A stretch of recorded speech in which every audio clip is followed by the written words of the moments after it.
Bismillahirrahmanirrahim. Assalamualaikum warahmatullahi wabarakatuh. Kenalkan, nama saya Alma Saidah Fakhrunisa. Di sini saya akan menjelaskan materi tentang psikologi perkembangan anak usia lanjut. Di dalam psikologi perkembangan anak ini, ada pengertian anak, ciri-ciri periode anak-anak akhir, dan ada perkembangan psikologi anak-anak akhir.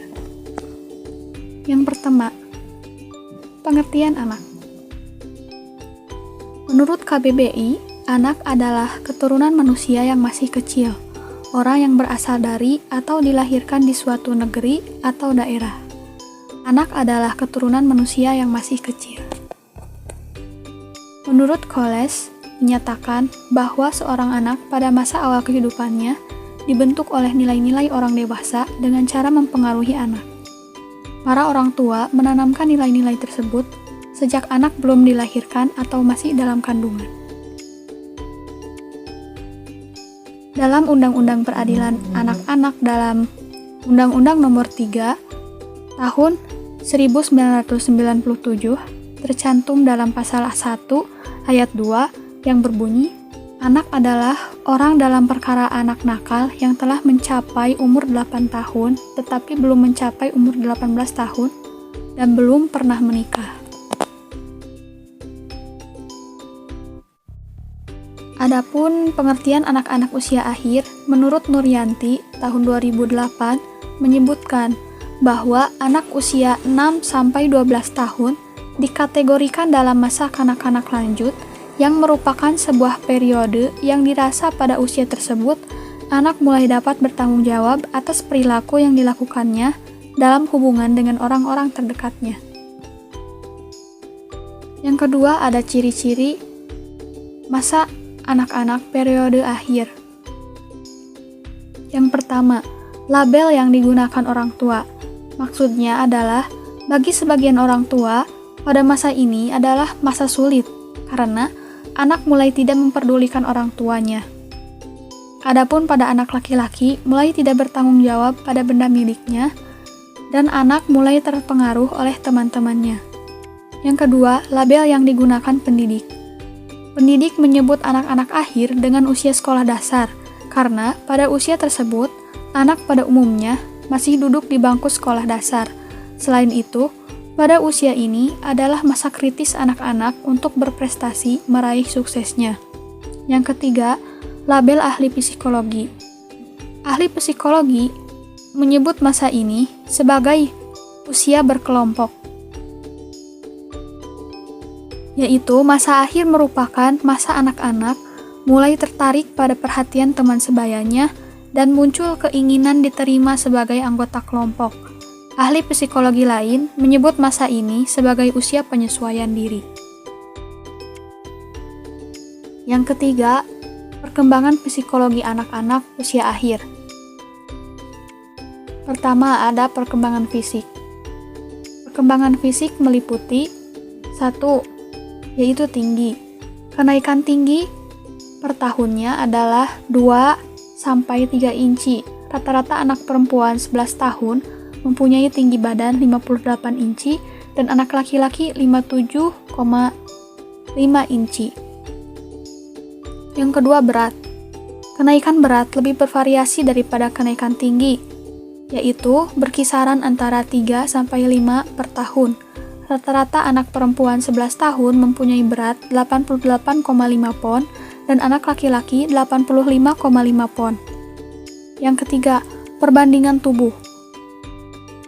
Beberapa perbandingan wajah yang kurang baik menghilang dengan bertambah besarnya mulut dan rahang, dahi melebar dan merata, bibir semakin berisi, hidung menjadi besar dan lebih membentuk, badan memanjang dan menjadi lebih langsing, leher menjadi lebih panjang, dada melebar, perut tidak buncit, lengan dan tungkai memanjang, tangan dan kaki dengan lambat tumbuh membesar.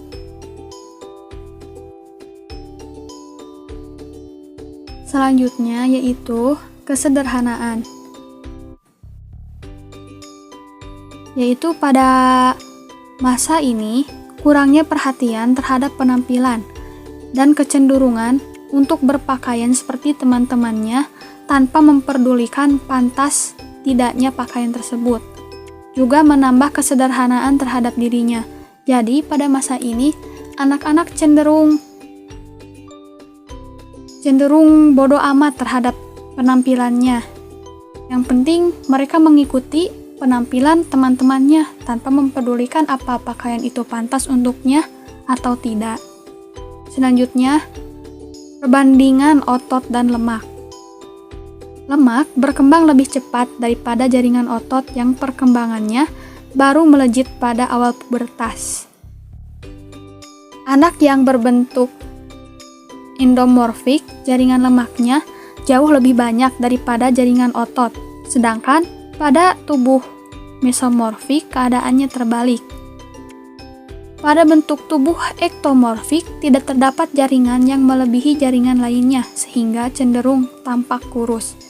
Jadi, perbandingan otot dan lemak pada perkembangan usia ini ada yang lebih cepat daripada jaringan otot, ada yang keduanya tidak melebihi perubahan yang seharusnya. Jadi makanya dari dalam usia ini ada anak-anak yang tubuhnya lebih besar daripada yang lain, ada yang lebih kecil, dan ada juga yang lebih tinggi, seperti itu. Selanjutnya, gigi. Pada permulaan pubertas, umumnya anak mempunyai 22 buah gigi tetap. Keempat gigi terakhir muncul selama masa remaja. Yang kedua, perkembangan keterampilan. Menolong dirinya sendiri, menolong orang lain, keterampilan sekolah, dan keterampilan bermain. Pada usia ini, perkembangan keterampilannya mulai meningkat, yaitu dapat menolong diri sendiri, menolong orang lain, dalam keterampilan sekolah, juga bermain. Yang ketiga, perkembangan kemajuan berbicara. Ada kosakata etiket, yaitu seperti kata maaf dan terima kasih. Bertambahnya kosakata warna, kosakata bilangan, kata-kata populer dan makian, serta kosakata rahasia. Yang keempat, perkembangan emosi. Memiliki kontrol emosi lebih baik, menunjukkan selera humor, belajar benar salah, dan menunjukkan empati. Yang kelima, perkembangan sosial. Biasanya, geng anak laki-laki lebih sering terlibat dalam perilaku sosial buruk daripada anak perempuan. Geng biasanya mempunyai tempat pertemuan, biasanya jauh dari pengawasan orang tua. Ada permusuhan antara anak laki-laki dan perempuan semakin meluas. Seperti yang saya alami ketika mengajar anak SMP sekitar usia ini, yaitu usia 11-12 tahun. Ya memang, jadi pada geng anak laki-laki lebih sering terlibat dalam perilaku sosial yang buruk. Misalnya di kelas terjadinya perkelahian antara teman lainnya, dan biasanya mempunyai tempat pertemuan di luar. Misalnya di luar asrama mereka melakukan pertemuan yaitu untuk bertengkar dengan temannya. Adapun permusuhan antara anak laki-laki dan perempuan semakin meluas. Yang saya perhatikan, ya benar ini terjadi.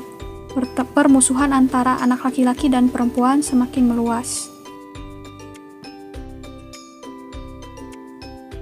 Selanjutnya, perubahan kepribadian. 1. Konsep diri ideal. Menjelang berakhirnya masa kanak-kanak, anak mulai mengagumi tokoh-tokoh dalam sejarah, cerita khayal, kemudian anak membentuk konsep diri yang ideal seperti tokoh yang diinginkan. Yang kedua, mencari identitas. Biasanya, mereka mulai ingin menyesuaikan diri dengan kelompoknya, dari gaya berbicara sampai dengan standar penampilan yang ditetapkan kelompok tersebut. Karena mereka takut kehilangan dukungan dari anggota kelompok mereka. Akhirnya, mereka berusaha meniru, namun kadang-kadang berlebihan. Jadi pada masa ini, anak-anak memiliki konsep diri idealnya sendiri, yaitu dengan mencontoh tokoh-tokoh yang mereka sukai. Juga mereka sedang mencari identitasnya sendiri. Mereka cenderung ingin sama, yaitu menyesuaikan diri dengan kelompoknya, baik itu dari segi berbicara, juga segi penampilannya.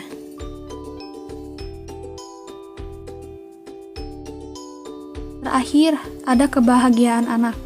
Anak yang berbahagia pada masa anak-anak belum tentu merasa bahagia pada tahap-tahap selanjutnya.